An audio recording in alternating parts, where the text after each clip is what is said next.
As artificial intelligence rapidly reshapes the workplace, organizations are facing a new challenge: how to prioritize and develop the uniquely human capacities that machines can't replicate. I'm Micah Scalen. And I'm Noah Scalen. We are business partners, siblings, and we've spent the past decade helping leaders build the creative capacity they need to thrive. Now we've gathered experts at the intersection of art and science to explore this rapidly changing landscape. It's time to unlock the full potential of human creativity as a strategic advantage in the age of AI. Welcome to the ROI of Creativity. Today is all about creative transformation, and that's why we are joined by Tania Katan. Welcome, Tania. Tania is an author and inspirational speaker and the creative mind behind one of the most recognized social impact campaigns, It Was Never a Dress, a movement that has inspired over 100 million people worldwide to celebrate creativity and belonging through creativity. She's the author also of a book I absolutely love, Creative Trespassing: How to Put the Spark and Joy Back into Your Work and Life. When I first read this, I was so relieved that this book existed because she said all the things that I wanted people to know about creativity, and in a way that was way more entertaining than I ever could have said it. And you know, Tania has a unique perspective and has the ability to put that perspective onto page and stage, from Fortune 500 boardrooms to TED Talks. She's helped countless organizations unlock their creative superpowers and build cultures where people don't just belong, they long to contribute. So welcome, Tania Katan. Thank you so much for having me. Oh my God, let's do this. Right? What's going to happen? Listen, I'm so excited. No. Oh, sorry. I mean, really exciting to be here at a Creative Summit, and let's summit. Title of this book is Creative Trespassing. Tania is the original creative trespasser, and I think she's going to have some answers for us. Those little spaces where I love this word trespassing, where it just feels like it's just, is it too much? Am I going too far? Like, how do I know if this is the appropriate way to be creative? What am I doing? So I want to know, Tania, when did you know you were a creative trespasser? Oh, I guess I was born breech, feet first, ready to run before others knew how to walk. So I guess that would be an indicator, I guess. And you know, I'm a twin, so my poor mother had to deal with two people coming out of her at the same time, and I guess I chose to do it differently, instinctually. So that's the first inkling that I was a creative trespasser. But really, honestly, I found myself in a lot of professional settings and unprofessional settings where I was sort of breaking unspoken rules. Like, you know, when you're waiting in line at a grocery store and people don't want to talk, or they look sad or grumpy, I'm like, hey, could we spark up a conversation? Or, hey, maybe there's something that you're feeling stuck about. I just would kind of bridge the gap and see people and meet them where they are and start conversations. And that happened in workplaces as well. And I in work, I realized that bringing imagination and creativity to spaces and rules that were less driven by those things added necessary layers that people were like, oh my God, I didn't know we needed this. And now we can't live without it. And so that was kind of the inception of understanding I'm a creative trespasser, and that other people are too.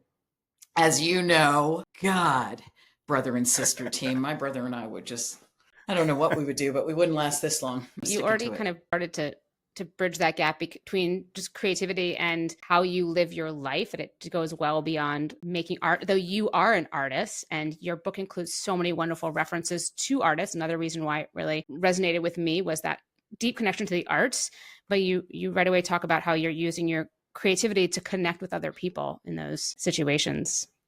What's the relationship for you? The relationship between our art and people? Between creative trespassing and connecting with people. You sort of touched on it. Yeah. With your example. Gosh, yeah. So, right. The trespass. So this title or moniker of creative trespassing came up because I just asked people over and over again who were or fancied themselves creative beings and have found themselves in less overtly creative spaces, you know, what it is that they're doing there. And it's like, well, we're being creative. And it's like, but we're not really invited in through the front door. So then I guess we're trespassing, right? And the minute I started conceptualizing these two words together and what they might mean, I started to see people were creative trespassers everywhere, which meant, for example, like you could work with somebody who's a project manager at a software company. And she's like, actually, I play oboe in my spare time, but I never talk about that here. But those skills are highly transferable to the work that she did in project management, for example. So to me, it's the idea, or actually the practice of art itself, which is taking two seemingly disparate things, putting them together, and then finding new meaning in that. And so that's really the connective tissue between anybody and everything. I don't really talk about creative trespassing as like an entity, but there's such a rich practice.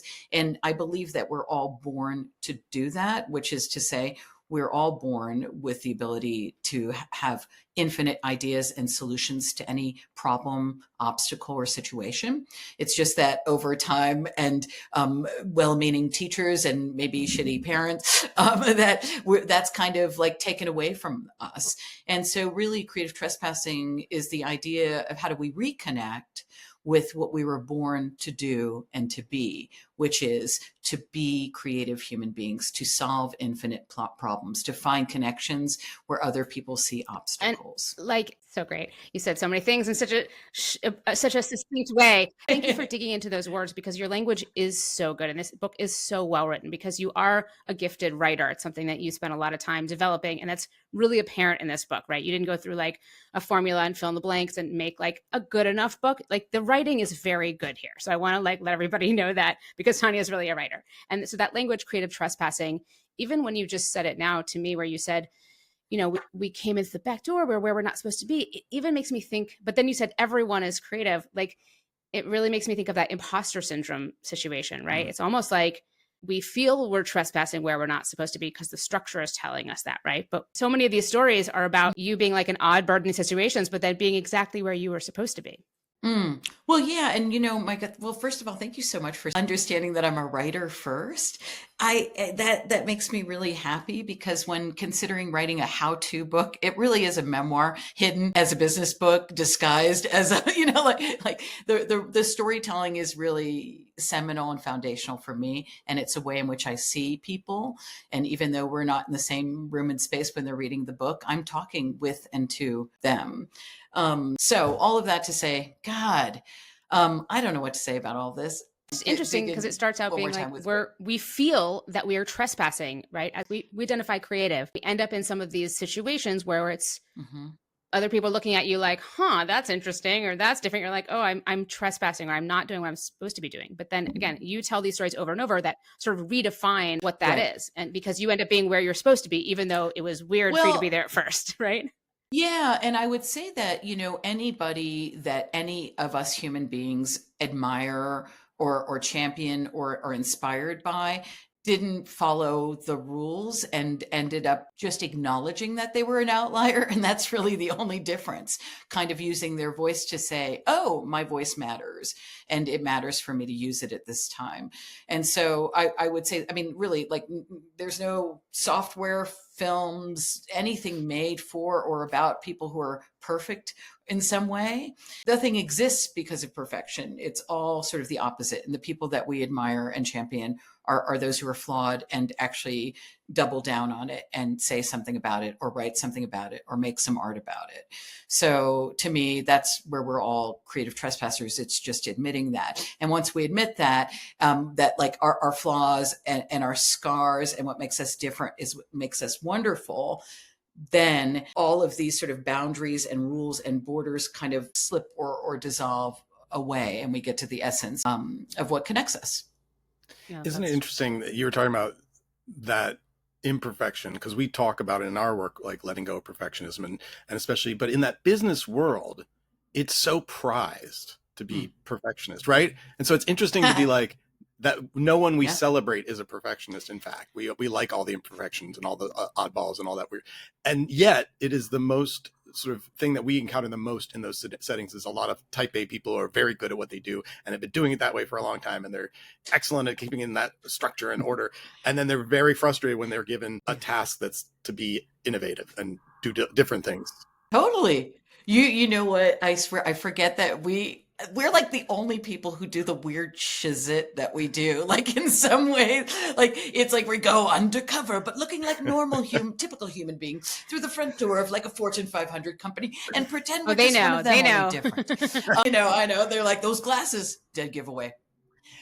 Yeah. And you know what? One of my favorite things to do, Noah, to that point is when I do go into a lot of tech companies and they're asking me to speak about, how do we get people more creative and tap into their imagination. So they're really like solving big problems and they're innovative.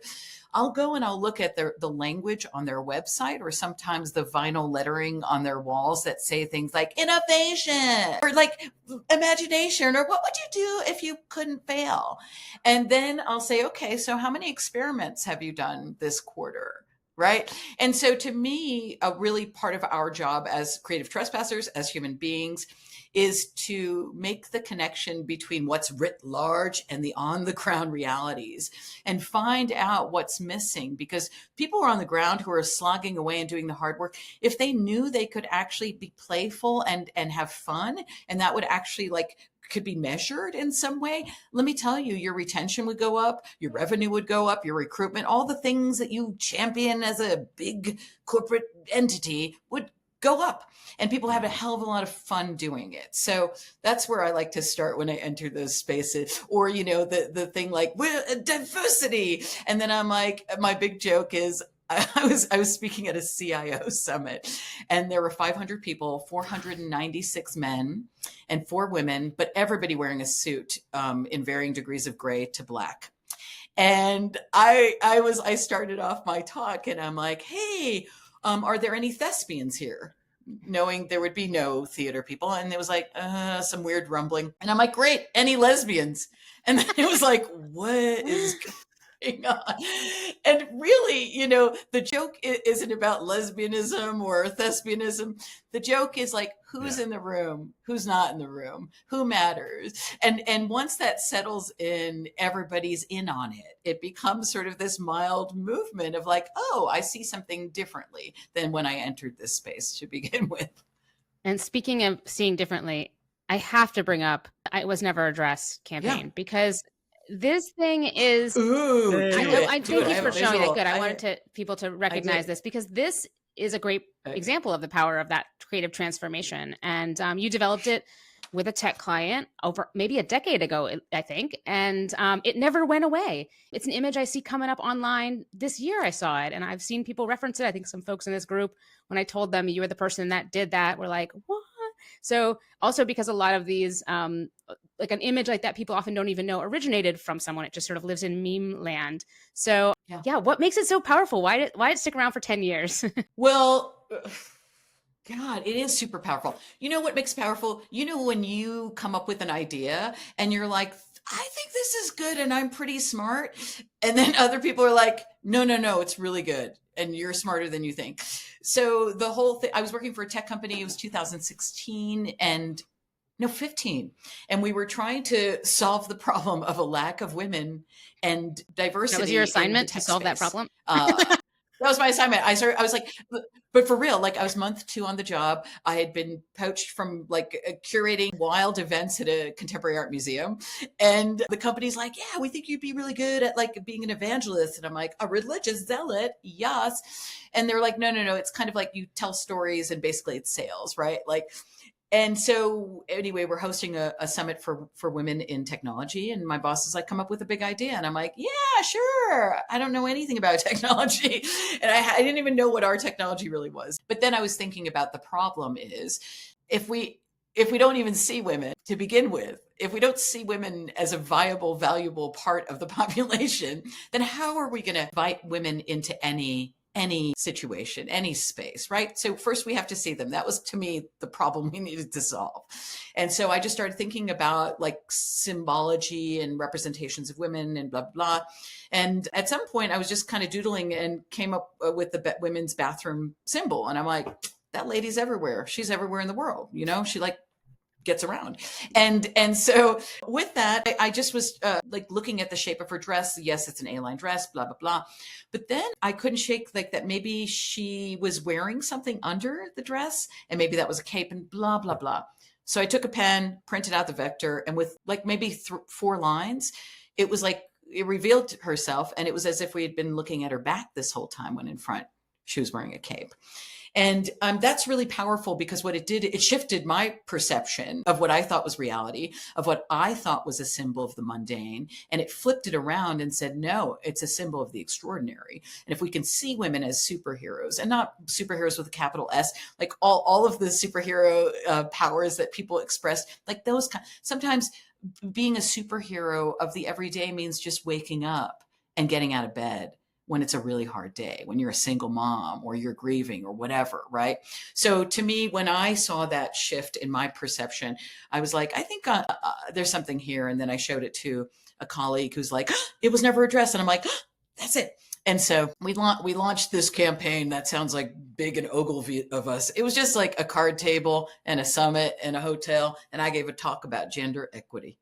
And somebody took a picture of the image and posted it online and wrote, cannot unsee. And in 24 hours, every major media outlet in the entire world picked it up. And in fact, to your point, Micah, the coolest thing about it is when something, I've never experienced that level of virality, or like something being amplified so much that I thought, oh, I created it, blah, blah. I remember going through the airport, I had it as the sticker on my back, and this woman in TSA, she's like, oh, I have that sticker too. I love that. And I'm like, ego, this was my first like venture out with like, oh, I did this thing.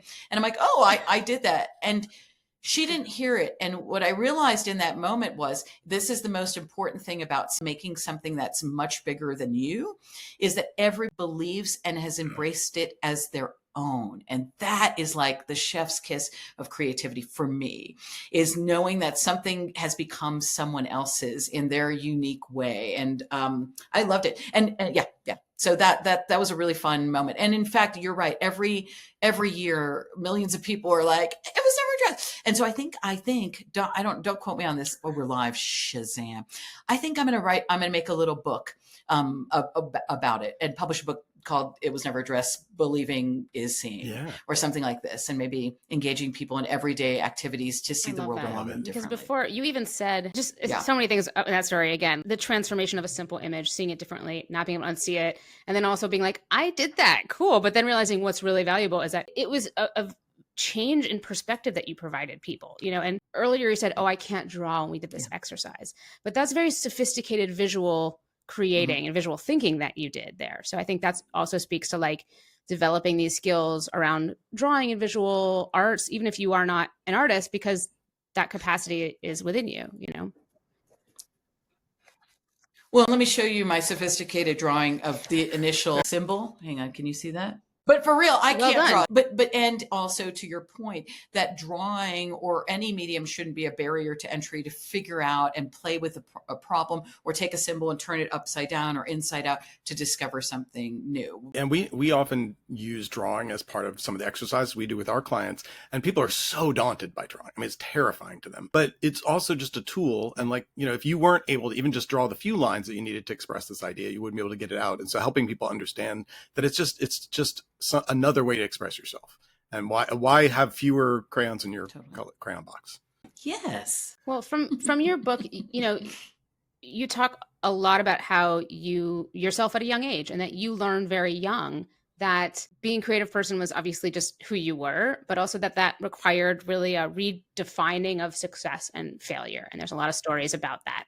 So, you got that really young, as did I think Noah and I as well, but it's an ongoing life journey, right? How do you help people who didn't get that message early in life and are now like trying to figure out how to do this? Well, first of all, here's the deal. We're all born creative. We know this. There's a great, the study, Dr. George Land, the longitudinal study on creativity. Oh my God. So he studied, I don't know if it was 100 kids. And at the age of 5, again, divergent thinking, they were just asked to like come up with infinite solutions and options for questions and problems. And at age 5, 98% of them were creative geniuses. They scored the highest. And then 5 years later at 10, it was like 50%, and then by the time they were grown ass adults, it was like 2%. They were all geniuses at the start. So That's right. So the good news is we're all born creative. The better news is that it's our birthright to tap into it. And just like, if I said, hey, run a marathon tomorrow, you'd be like, that's ridiculous. I couldn't do that. It is a practice to stretch your creative muscles. I have to do it all the time too. So it's not like you're born this way and it just sticks. And so one exercise that I think I read about in the book, and I definitely give to clients, is to have, a notebook with you, 2 columns. One is limiting beliefs, and then the other is unlimited possibilities.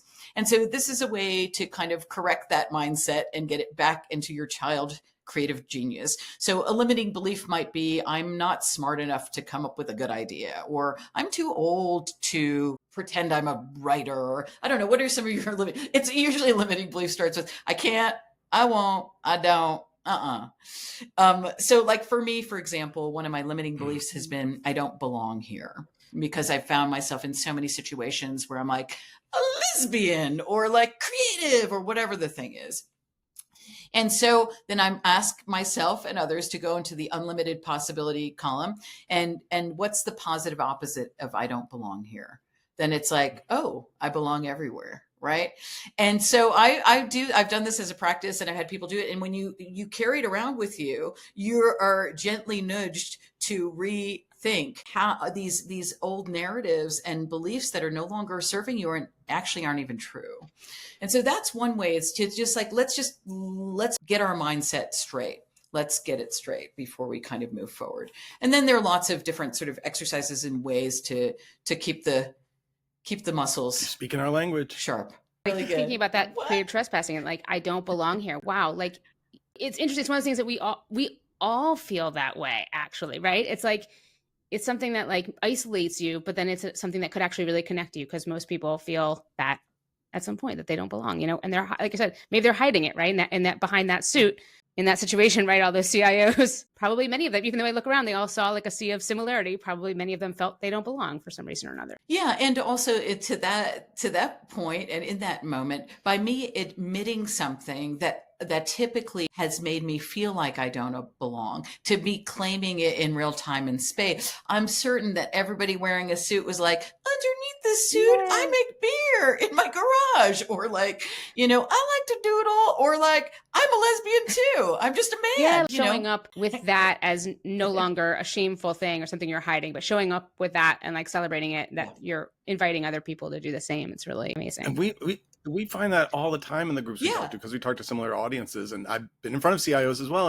And inevitably people come up afterwards and are like, secretly, I do this creative all stuff. Hiding like, little creative why is it a secret? Like, bring it to work. And that's the thing we always say to them is like, that would be so valuable at work. If only people knew you did this, it would make a huge difference. The other thing I love that you brought up the kids too, because we find this similar thing too. It's that first we were like, people, relating to their kids, we were like, this is actually one of the best things people could do, is tell us later.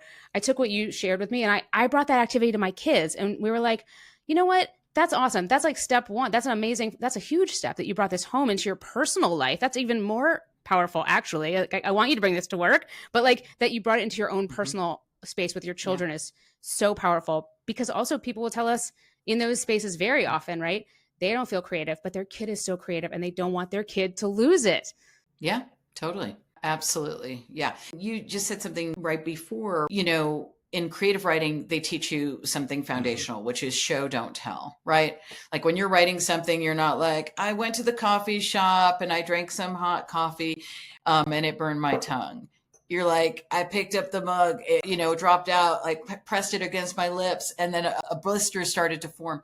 And so this idea of showing, of really like when we're in these spaces and I say I'm a lesbian, or I'm showing them that, like, and also showing them what a creative practice and exercise looks like trying it on, letting them try it on in real time and space, where it's a level playing field. That's when they're like, oh, no longer do I give talks. Like, I mean, I speak professionally for a living, but I will never stand on a stage and talk exclusively for 45 minutes. period. All my talks now are built to be interactive and experiential, because if you're not doing the thing in real time, it's never going to absorb into your body and your DNA. You won't be able to show your kids anything because you'll barely be able to remember it when you leave there. So for them to have that emotional experience, for them to experience some joy and like, oh, I did this thing and it was so much fun, that's when they'll take it with them beyond this summit. I love it. And we do that too. So we're on the same page. It's interesting and like hard and wonderful and all the things to be doing this kind of work. Now, you talked about when you did that, it was never addressed. That was you working with a tech company, and that you had come into the space not as somebody an expert in that field, asked to become an evangelist, and now you work very often, right, in this tech environment. And the biggest advance right now in tech, of course, has been AI and Gen AI and the use of it. So how has that transformation affected the work you do, the way you think or talk about it or work with people around it? I'm sure they're bringing it up to you like, oh, now we do this. This is how we do creativity. So what's your response or interpretation, or how do you deal with this transformation? Well, I never thought I'd say it, but I am in love with no, I'm just kidding. Here's the deal. Our job as human beings have become infinitely more important with artificial intelligence. Our job as humans is to ask like better, more human and nuanced questions. It's to hold emotional complexities, to understand and really double down on context, on healing, on seeing humanity. And what AI is wonderful at and very efficient is seeing patterns. It's cool and smart at doing tasks. You know, it does the shit I don't want to do. It's also like as a creative tool for me, because I'm certain nobody on this call has a brain that's divergent, maybe ADHD or in any other form, but let's just hypothetically say I do. And for me, I've been an early adopter of ChatGPT, for example. And it's great in terms of like, I meet with a company or a potential client and we talk, I listen, I understand the fullness. I don't want to write a proposal. You bullet point it, bitch. Like AI can bullet point my stuff. It can take all of this delicious brainstorm, literally, and then fine tune it and focus it into a clear proposal for a client who's like, thank you.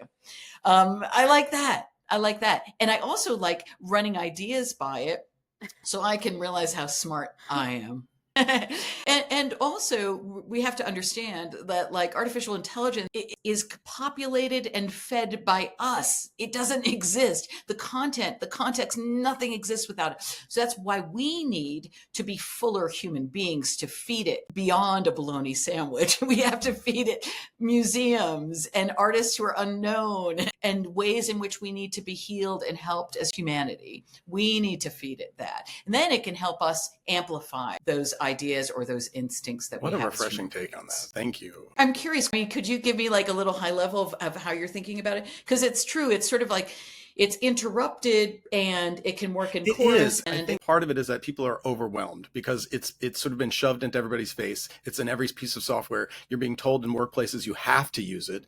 And I think people are very like, what's happening, right? Because the world is changing around them and there's a lot of fear. And we know that people act out of fear, right? We get certain results versus acting out of a different mindset around, hey, this is a tool and tools can be used in a variety of ways. And what I love, and I never thought about this way before, and so thank you, is to think of it as like, hey, this is a different type of thinking. If I'm neurodivergent and I've got my way of thinking, to get something to give you just a different, hey, synthesize all this stuff I've been saying, but make it so that somebody who isn't like me could understand it, that's fascinating. And what a cool way to take advantage of it and say, hey, it's a sounding board. But you're right? It doesn't have anything in it that we didn't give it. And I know some people who manipulate it. They literally are like, they've been able to get it to say that they're the number one expert in certain technologies because they know how to feed it. And to your point, feed it the good stuff, and then it'll tell people the good stuff. It's being fed everything that's on the internet right now, which is a lot of crazy stuff. So we can make choices about that. So that I love that attitude, and that's not an attitude of fear at all. No, and don't you think? I mean, I'm hypothesizing that all of us knowledge workers, like everybody who fancies themselves like I have a brain and I think of stuff. To me, if you're not developing your creativity, your creative muscles, if you're not going back to your inner creative genius and cultivating that, you will be out of a job. I mean, and that's the hard truth. Like the hard truth is that the soft skill wins. You know what I'm saying? It Like does. that creativity wins, hands down. Anyway, thanks for that little AI micro discussion. I think people are a lot of people worried about their jobs. Yeah. And exactly what you said, which is what we're saying, Yep. is develop the human skills, and you'll be able to weather this current storm and the next and the next. Because that's the other thing, is this is just what's happening now. Yes. Something else is coming. And the way to be prepared for that is to be somebody who's a great creative problem solver, not somebody who's like dug in on this is how things are done and have always been done. Right. And those are the people who created artificial intelligence. Yeah. The creatives, you know what I'm saying? Like, so we get to create the next wave of what that means. My guess and my hope is that it's an in-person, physical. It seems to be that young people want experience. some more of that in their lives. So, and they're a big generation They do. of people that are going to be demanding society reflects them, which will be good. So the big question, of course, if we call this the ROI of Creativity Summit, is we need to define the ROI of creativity, and we have our own way of doing it. But what do you say if people ask you that question, or what would be your take on the ROI, the return on investment of creativity? Oh, ROI, huh? Interesting. Yes. Return on investment. I know, is that right? what you said? No. I say I'm kidding. I say that for the creatives listening who have never heard this term. I'm going to tell you the truth.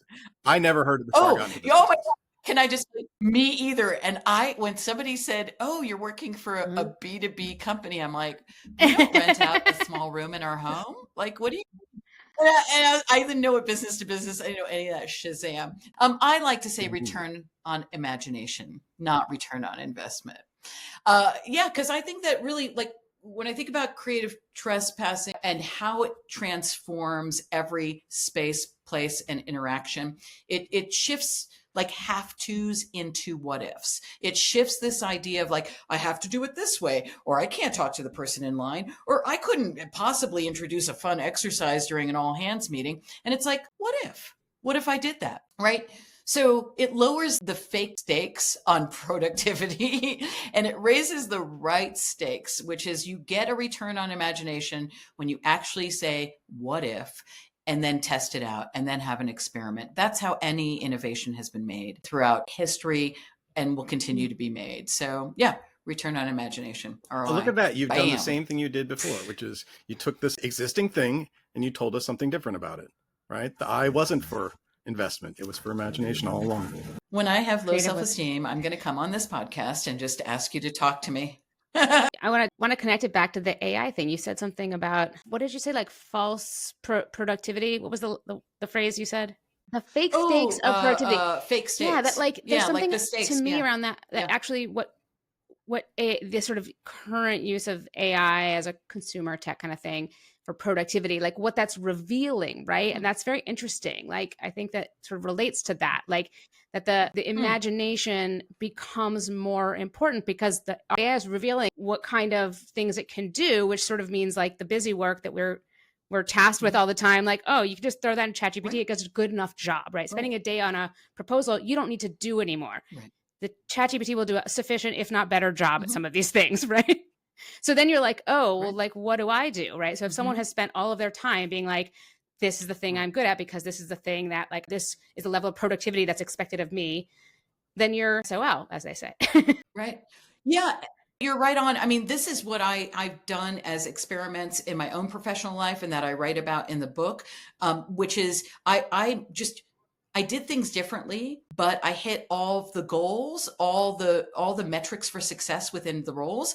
I just measured differently. And so that's when I like writing that book is not just like, I'm crazy and I did all these wild things. It's actually qualifying and quantifying how being playful, how laughing, how being disruptive was more productive. And I will show you, I can quantify it and qualify it, you know, because if you think about all of the reasons why people stay in a job longer than a month is because they feel seen, they're having impact, they're getting to stretch their muscles and do things. If there's play, laughter, and connection, forget it, they'll stay forever.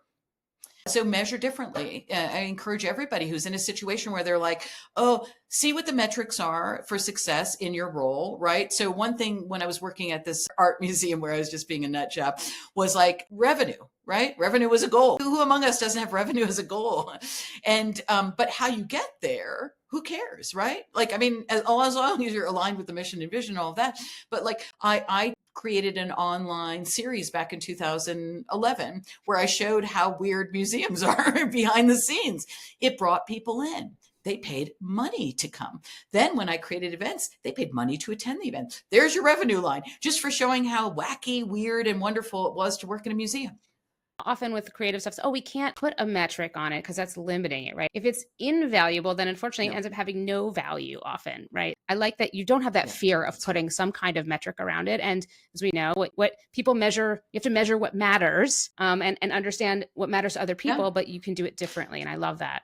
Yeah. And I know it sounds sort of silly or simple maybe, but morale, like you cannot underestimate how people are feeling. I mean, that really will drive like entire teams and product launches, all this stuff to fail while in motion. And so measure morale. Like how did your team or the company shift as a result of the way in which you or your team did things differently, right? Like I think that's one of the most invaluable. And are your clients able to do that? Yeah. I mean, here's the deal. Like you'd be surprised. Everybody, if you're like a C-level person and somebody is showing you numbers for something that moves your company in the needle forward, you're not going to be like, oh, morale, that sucks 90%. No, you're like, hell yeah. And you'll see how that influences and impacts all of the other metrics around it. And you could just watch data. It's easy. I don't know anything about data. That's what I said. I feel like you could have just said a bunch of, I'd be like, yeah, whatever. That sounds great. Sure. We all believe it. Yeah. It's easy. Well, we're nearing, believe it or not, the end of our time already, and we could just talk and talk and talk, but we want to ask you one more question, and of course, we want to thank you for being here with us. Thank you, and Tania. Thank you. Yeah, so thank you so much, and of course, we're going to give people some links for how to find you. But how do you tell people to find you? What's the best way? What do you prefer? I go to this coffee shop in Santa Fe. Hey, look. It's on the corner of. Go to TaniaKatan.com, but spell it TANIA. There you go. Success. So the Creative Sprint, our tool for getting people to flex their creative muscles and develop these habits, is all about forming that through regular creative practice. So what is a habit that you recommend cultivating within others or yourself? And it can be more than one, because everyone we've asked has been like, don't limit me to one. So what are some habits or a habit? You know what? I accept your challenge and I will take one. Enter spaces differently. What? Hold the line. Okay, so in all seriousness, I'm going to give you two examples of doing this that will rock your world and everyone around you. So when the pandemic hit, all my talks, as I'm sure you know, went to Zoom. And everybody's like, oh, Zoom, it's so sterile. You know what? Booyah, you're sterile. I'm awesome. And so I was like, every talk I'd start, because it was all about creativity. It was about creatively disrupting typical spaces. So I'm like, everybody leave your camera and enter the space in a totally new way. And I had like wild, like modern dance from people who were like, I'm a CFO, you know, like it was awesome. And what it did is it made us all empowered to feel playful, to feel like this tool wasn't sterile or like an adversary. It was like this fun portal to another world. It was awesome. And then an exercise actually in terms of like entering spaces differently that I write about in Creative Trespassing, which I'm sticking to it, is pretend you're a cultural anthropologist. So if your space that you're like irritated with and you can't stand is work, or maybe it's home, or all these places where you're overwhelmed, approach it as if you're in the field and you have a notebook and a pen and you're just recording the strange and nomadic movements and cultural mores of this weird space. And don't judge it. Just watch it and record it as it unfolds in front of you. And I bet you $1 million you'll see something new and exciting that will keep you going in your job or at work or at home or wherever, any space in between. So enter spaces differently. Thank you. Thank you. What a treat. Thanks for listening. This conversation was recorded live at the 2025 ROI of Creativity Summit. Check out the video version on YouTube, follow us on Instagram, and subscribe wherever you get your podcasts. ROI of Creativity is brought to you by Another Limited Rebellion and Preview Media. Executive producer, Nikki Frankel, producer, Gina Bouchard, social director, Stevan Vlaschke, and our editors are Jasmine Jackson and Gina Bouchard. And until next time, remember, creativity is a practice.